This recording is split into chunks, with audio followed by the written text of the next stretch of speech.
Today on Onward to Victory, a first in show history, an extensive look at the state of the program as we head into the annual Spring Blue and Gold game on May 1st. Who's back for the Irish? What position group battles can we expect? What are some of those new exciting names? What question marks surround the program or even exclamation points as we ready ourselves for the 2021 campaign? Man, get those chin straps buckled up, Irish fans. This is Onward to Victory.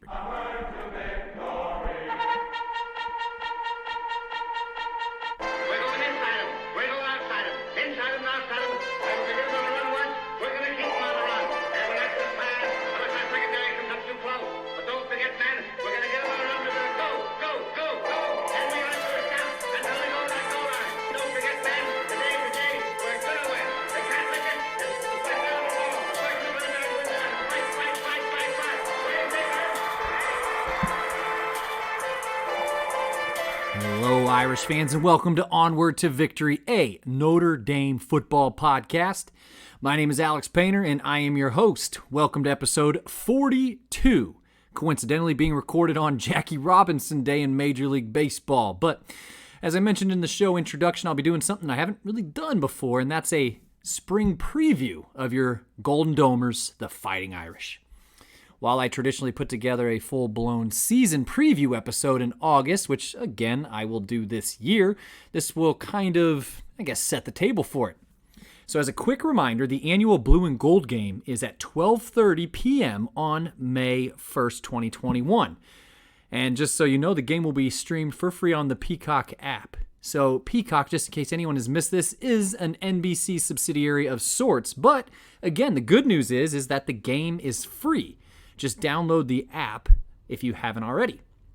I think there's a ton of intrigue surrounding the program right now, so I thought it would be most appropriate to get out ahead of it and start talking about it, since the Irish's 2021 kickoff against Florida State is, from the date of this recording anyway, a mere 144 days away. And believe me when I tell you, it'll be here before we know it.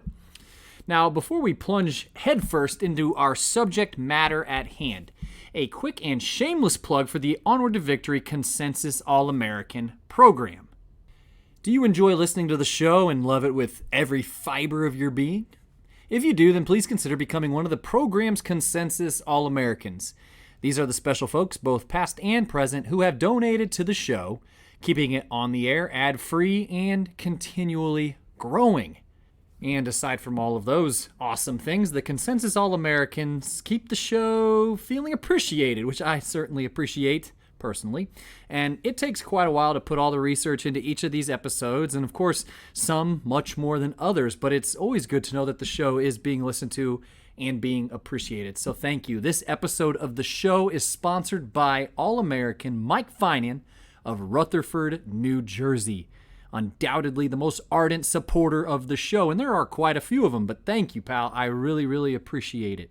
Thanks in part to the All-Americans, I'm incredibly excited to share that some new show merch is now on sale. The show now has t-shirts and coffee mugs, so check out the Facebook page at facebook.com/Onward to Victory podcast to get a look at these things as well as how to order. Or, if you're not of the Facebook persuasion, I understand. Simply send me an email at onwardtovictorypodcast@gmail.com and I'll send you a catalog of sorts. But I am very, very excited to announce this. So please check them out. I would really, really appreciate it. And as another quick aside before we get to the task at hand, if you have a Fire Stick, a Roku, or a smart TV, whatever, go do yourself a favor and download the Fighting Irish TV app. It is absolutely loaded with Notre Dame content. It's quite beautiful, actually. But think Netflix or Hulu, but all Fighting Irish all the time, and it's free. Now, of course, it has tons of football stuff, as you might expect, but it has content dedicated to all of their sports, and it's a master move for Notre Dame, as this should help expand their brand even more, which who would have thought that was possible, but here's why. It's really leveraging the popular sports, the much more popular sports, I should say, such as football or men and women's basketball, and that's what's drawing you in. However, you're going to get content about volleyball and baseball, the fencing team, swimming, you name it. It's fantastic. So they're really leveraging those marquee programs to shine a light on some of the other programs as well. So seriously, folks, download the app. It's free and you certainly won't regret it. Again, it's called Fighting Irish TV. All right, let's get going with our Notre Dame spring who's who of sorts for the football program. I'm going to save things like breaking down the schedule and like compelling matchups in that regard for the season preview episode, but I am going to talk about each position group, some of the returning names, some of the new names, as well as any of the compelling spring football position battles. Now, off air, I flipped a coin to decide which side of the ball was going first, and offense won. So here's what we're going to do for offense. We're going to start up front, work our way back, and then out to the perimeter. Sound like a plan? Good. Offensive line. Let's first up talk about the Hogs up front. Now, I don't have to probably tell many of you that this has been the absolute bread and butter of the entire program of the last couple seasons. And it enters 2021 with some question marks, to say the least. So gone are starters Liam Eichenberg, Bob Hainsey, Aaron Banks, and Tommy Kramer. Now, how much butter was on that bread, you may ask? I needn't remind you all that going into 2020, our offensive line had over 100 career starts, which is pretty bonkers when you think about it. And all four could get drafted, with Eichenberg and Banks probably being plucked maybe by the end of round 2, and Kramer and Hainsey look like they could be day 3 late round prospects if they're drafted. Hainsey stands a higher chance to be selected at this time than Kramer. But either way, if you're picking up what I'm putting down, there's a ton of talent who have cycled out of the program this year. So who's left from this vaunted group? The unit will be led and anchored by senior Jarrett Patterson. Patterson brings the most experience to the group, starting 13 games at center as a sophomore and 8 games last year as a junior before a foot injury knocked him out for the rest of the season. I think Coach Brian Kelly would like to see Patterson out at tackle, and he may be back starting at center depending on how some other chips fall. But I think best case scenario is that you see a guy like Jarrett Patterson out at tackle. But wherever he is, his wealth of experience will be invaluable as the rest of the unit kind of gets caught up. So the primary chip for Patterson to bump out to tackle is the continued development of junior and Cincinnati native Zeke Correll, who started 2 games at center last year, including the college football playoff game against Alabama, which gives him great learning experience. And Correll is certainly one of my guys to watch and could be an X factor for the entire unit. So who are the rest of the guys then? Josh Lugg is a name that some of you may be familiar with. The fifth-year grad student started 5 games as a junior and 3 more last year, including the ACC championship against Clemson. He is a mound of a man at nearly 6'7" and 310 pounds. He is a prime candidate for the other tackle position, but he can also slot in at guard if needs be too.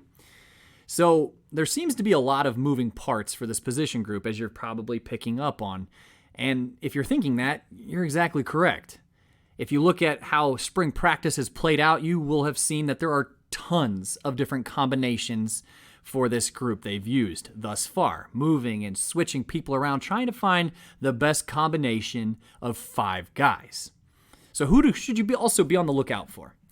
Be on the lookout for a pair of freshmen in guard Rocco Spindler and tackle Blake Fisher.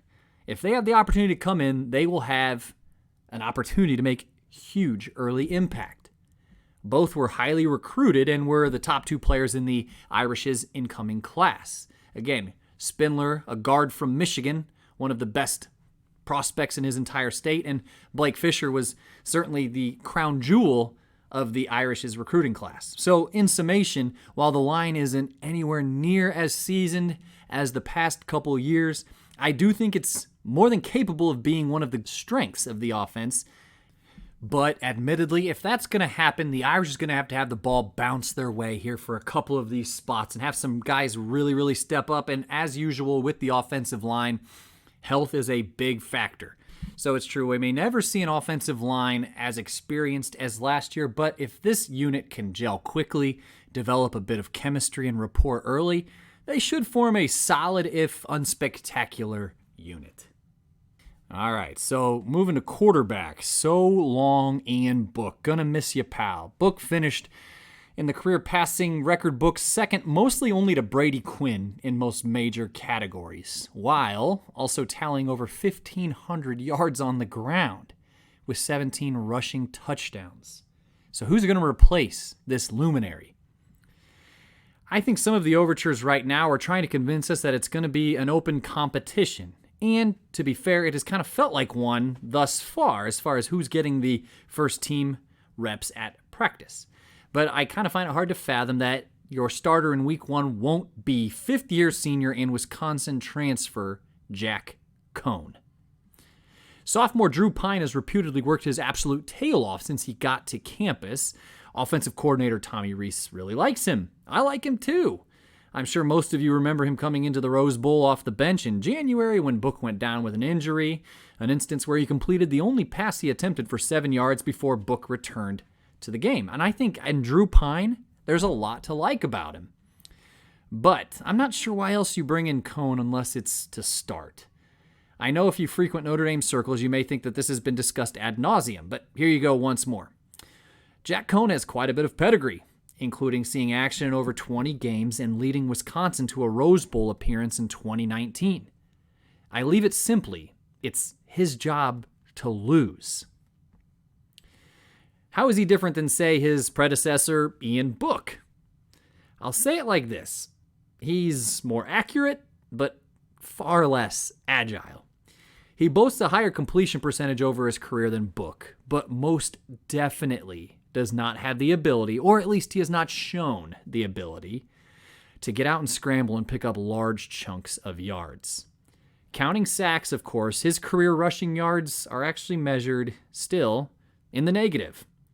So yeah, he does not possess this part of the game that we are very, very accustomed to seeing out of this position. But, however, he most certainly provides some stability to a position group who has just lost one of the best quarterbacks Notre Dame has had in the past few decades. And if he's more of a quote-unquote game manager, well, at least he's got some really talented people to hand the ball off to. So speaking of, let's move on to running back. Two names you know. Kyren Williams and Chris Tyree. The splendid sophomore Williams registered 1,125 yards on the ground and another 313 yards receiving on 35 catches, all en route to 14 touchdowns. He was named second team All-ACC. So let's say it this way. If Williams can notch 1,000 yards this season, he will have almost broken into the top 10 in rushing yards in program history. He's a very impressive runner. We all know that one. And Tyree, who is blazing fast, averaged nearly 7 yards per carry and added another 4 touchdowns. Tyree was also the primary kickoff returner. Expect to see heavy doses of both of them early and often. In addition, the group is rounded out by senior and show favorite Sibo Flemister, who actually scored 5 touchdowns last season. Sibo, as far as last year anyway, was kind of the de facto short yardage back. He's kind of a big body. He's a very powerful runner. And he should still be able to break into games his senior year. And I hope he does, even if in just mop-up situations. He's easy to root for. But make no mistake, this group will be the highlight of the offense. And they are going to sneak up on anyone this year, kind of like it feels like they might have a little bit last year, now that teams have the entire 2020 season's worth of film on them. However, for most opponents, it really shouldn't matter. If Cohn, or to be fair, whoever the quarterback will be, can remain an efficient passer and the running backs lead the way, the offense can remain potent, even with a developing offensive line. Now, a big question for this season, similar to last year, is going to be who is catching passes on the perimeter. But before we get to the perimeter, let's talk about some tight ends. How about one name that you will most certainly remember from last season if you watched, well, any of the games? That's baby Gronk himself, Michael Mayer, Covington Catholic product. Mayer came in as a true freshman and really shone, and at times we really needed him to. While the receivers were getting a bit, shall we say, ironed out at the beginning of the season, Mayer just produced. He caught at least one pass in every single game, ended tied for the team high of 42 receptions, and finished second on the team with 450 yards in addition to 2 scores. He will provide whoever is under center with a very seasoned tight end, and a versatile one at that. Mayer, paired with the running backs, I gotta believe, will be the stars of the show in 2021. And yes, this is in lieu of knowing anything that is going to happen during summer camp. However, this is just, I think, a foregone conclusion. So with all eyes on Mayer in the position group, one of my breakout candidates for 2021 is also a tight end, and that's junior George Takis. Notre Dame routinely uses multi-tight end sets, and this year won't be any different. Takis stands nearly 6'7". He's got really soft hands and could present, hellacious mismatches. And not only that, he's a very capable and willing, gritty blocker. So you might be thinking, why haven't I heard of Takis before? Well, last year, particularly being buried in the depth chart by Sage veteran Tommy Tremble and, of course, freshman phenom Michael Mayer.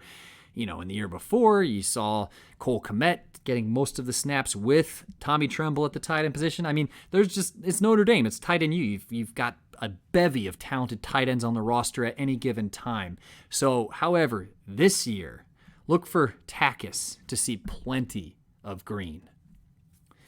So, on to the wide receiver position. Like last year, a lot of intrigue and upside, but not a ton of proven production. The top 2 receivers in Javon McKinley and Ben Skoranek with 42 and 29 receptions respectively are gone.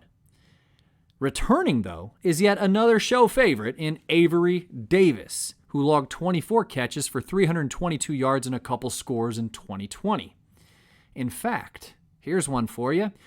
Davis's 39 career receptions are more than the next 2 guys, Braden Lenzy and Lawrence Keys III, combined. But don't discount the 2 names I just said. Lenzy and Keys are going to be guys that simply need to be available and need to step up in 2021.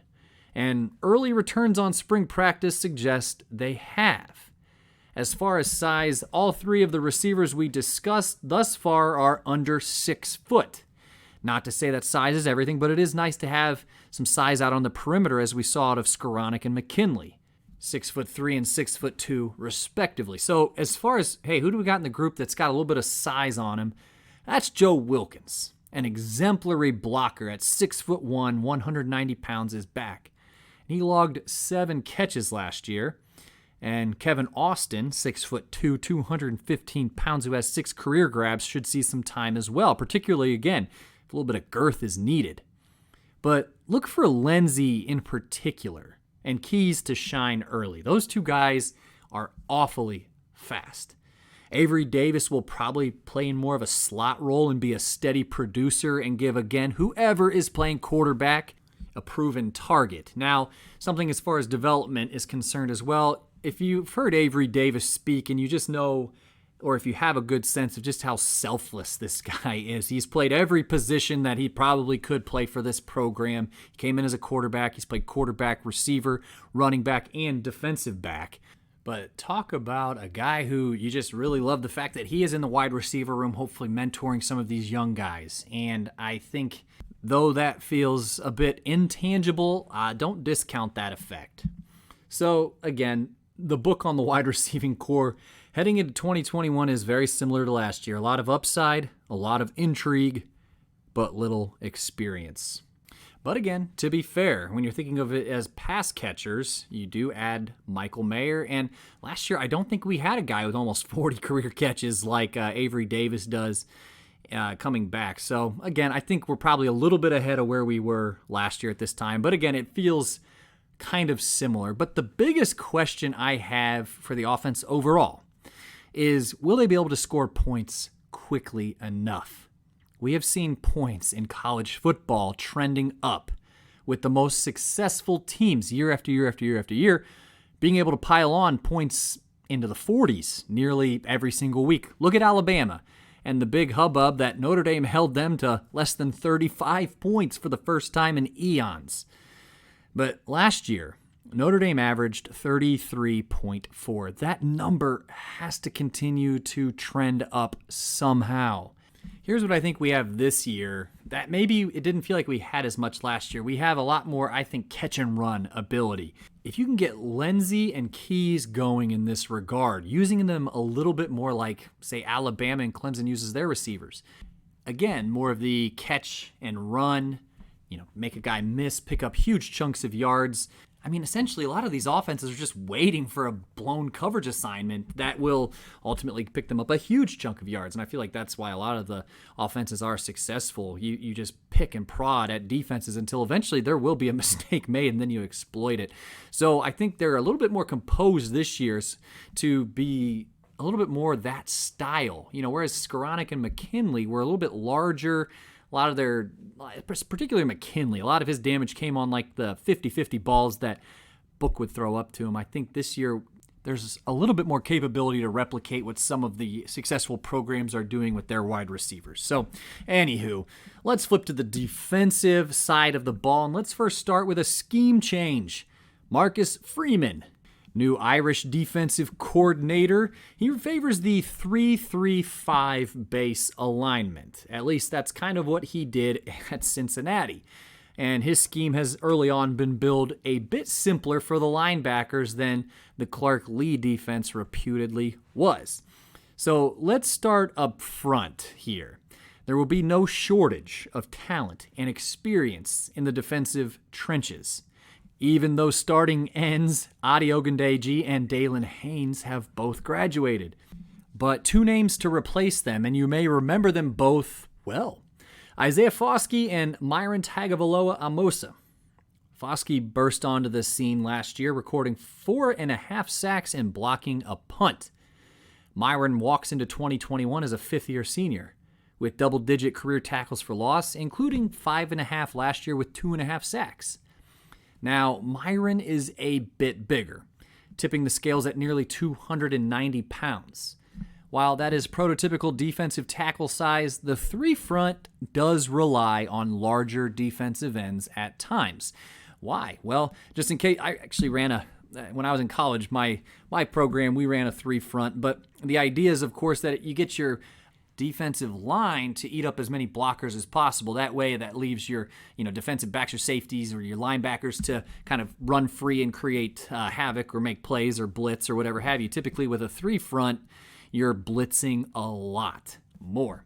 So again, he is a prototypical defensive tackle size, but that three front does rely on larger ends. So when the Irish switch to a four-man front in any of their packages, expect to see Myron kick down to a three technique or shaded over the offensive guard's outside shoulder. So Justin Adamalola will most certainly see significant time at end as well. But of this group, Isaiah Foskey is without a question my breakout candidate. If he can make that junior leap, this position group's going to be looking really, really good. And that's because inside, the interior lineman at nose guard / defensive tackle, a wealth of experience is back. I was super stoked when I heard this guy in particular was coming back. That is fifth-year senior Kurt Heinich, and he will be back in the trenches. He's a name you've heard many, many times over the years. And I don't know why. I think he's just one of those guys who feels like he's been around for about 8 years. But last year, he registered the third most tackles for loss on the team, behind only Drew White and the great Jeremiah Wusu-Koromoa. But for a career, he has 14.5 tackles for loss and 5.5 sacks. That's a lot of production out of a nose guard. And he is going to be huge for the entire defense, and he will be backed up by the other Adamalola twin, Jason and Jacob Lacey. Both of those men have seen fairly significant snaps, and they are certainly some quality depth. Adamalola in particular has a high ceiling if he can stay healthy. You're probably going to see both those Adamalolas on the defensive line probably at the same time next year.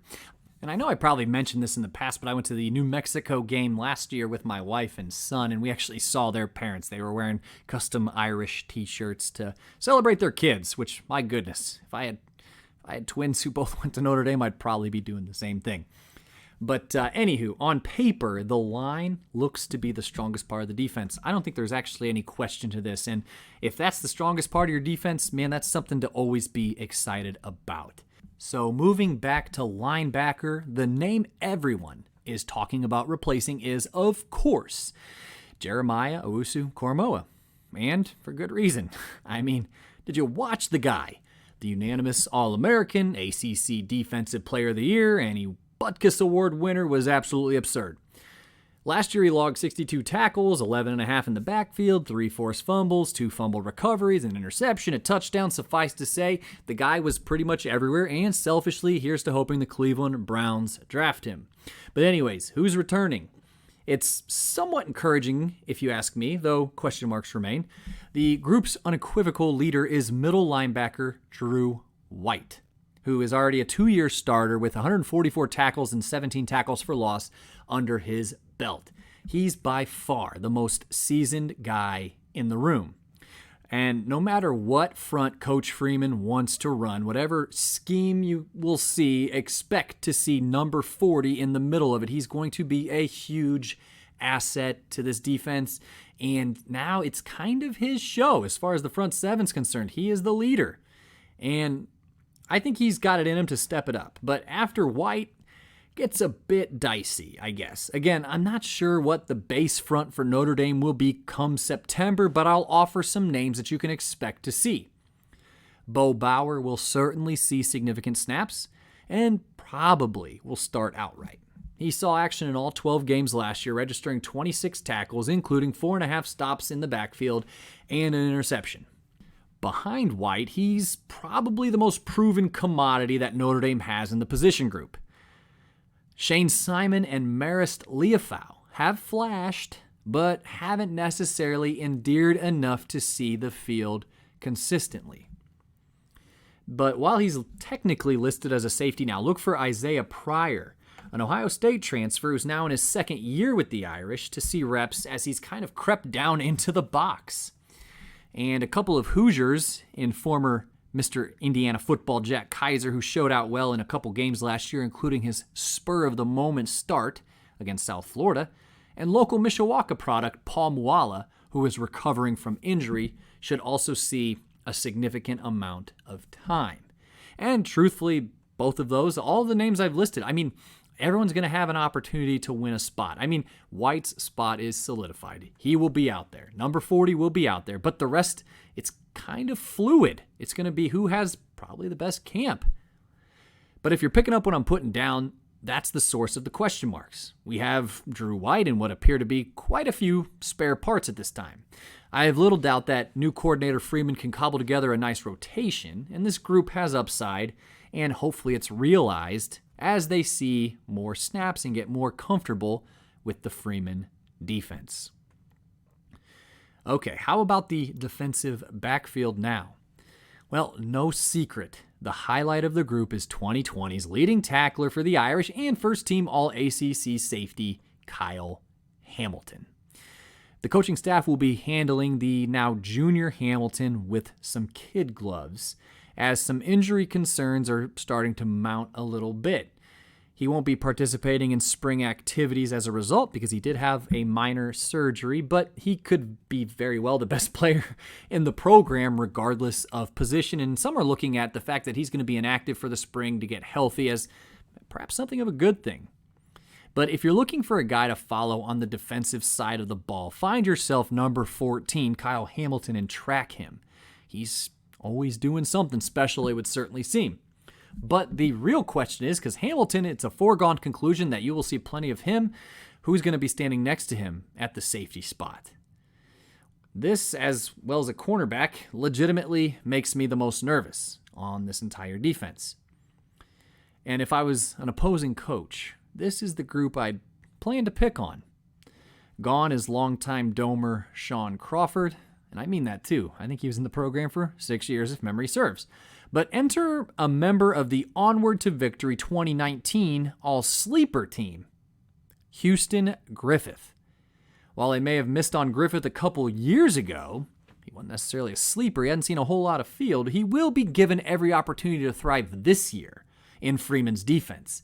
And famously, he actually entered the transfer portal earlier this year, but Freeman actually helped convince him to stay on.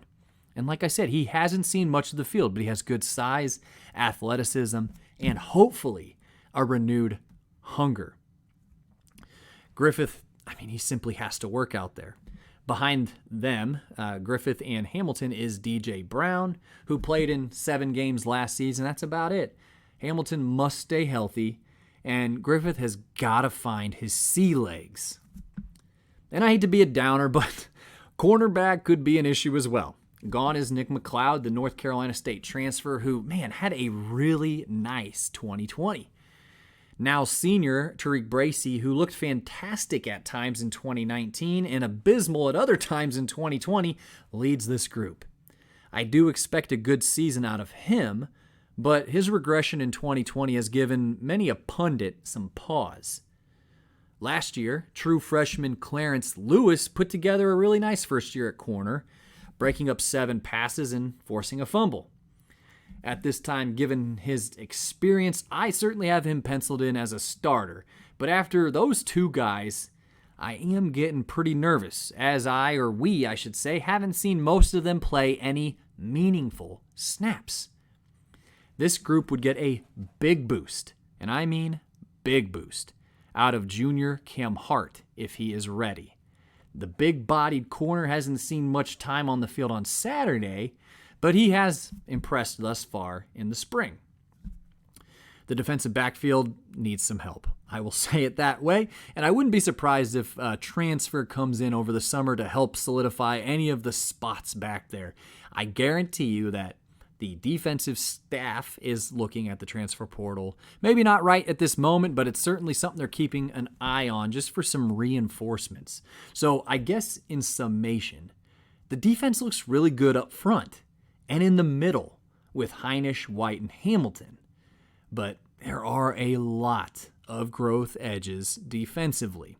But they do have a new scheme, an exciting new coach, an innovative coach, and there are a lot of people who believe that if you are built strong in the middle of the defense, you're going to have a strong defense. And if you are someone who subscribes to that train of thought, again, Heinich, White, and Hamilton is going to comprise the middle of our defense, and those are 3 really good players, easily the 3 best players on the defense. All right, so finally, how about special teams? I'm happy to announce that nothing is changing here. Kicking duties will once again be held by Jonathan Dorr, who is now a 5th-year grad student. Last year, Dorr connected on all 49 of his extra points and 15 of his 23 field goals for a 65% accuracy. Though that was a bit of a precipitous decline from the year before, where he hit 17 of his 20 attempts for an 85% accuracy. Either way, though, Dorr, as we know, is incredibly competent, and he has made some big kicks during his career. And yes, he has shown to be streaky at times in a way that maybe we weren't used to seeing with Justin Yoon, the previous kicker, but he's as solid as any kicker, I believe, in the college game right now. And with similar output of the last 2 years, Dorr actually stands to quietly launch into the top 3 in school history in multiple kicking records, trailing only Kyle Brinza and, the aforementioned Justin Yoon. So Dorr will once again be the kicker. And punting will again be handled, by Jay Bramblett. Over his 106 career punts, Bramblett averages 40.8 yards per punt, which is actually good for 3rd most in school history. And he progressed, I think one of the most impressive progressions last year was out of the punter himself from his freshman to sophomore year. He averaged nearly 43 yards per punt last season, so I think he added about 5 yards onto his punt. He even flashed a bit of athleticism last season. He carried the ball twice on fakes for 21 yards. And if memory serves, I think he had a touchdown-saving tackle against Clemson. So no worries on the special teams, folks. Not one iota. So as far as the entire program is concerned, there are some really special players. And there are some really glaring growth edges for the team right now. But, I guess at the end of the day, I'm a bit of an optimist, and there are no perfect college football teams out there. Every team has question marks at the beginning of every season, particularly in the spring, before the spring game. But keep a lookout for some of those names that I mentioned during the blue and gold game. Again, you're not going to see a guy like Kyle Hamilton out there because they're keeping him out of that, but look for some of those linebackers and the defensive backs in particular, some of those offensive line combinations, and oh boy, those quarterbacks. There's a lot of open competitions, and I think that that's really exciting. A competition breeds performance, and it breeds character, and I think that's good for any football team. So, like I said, a lot of really exciting things to be watching, and I hope that preview was informative and possibly even enlightening, this Onward to Victory spring preview. But I will be right back for show wrap right after this.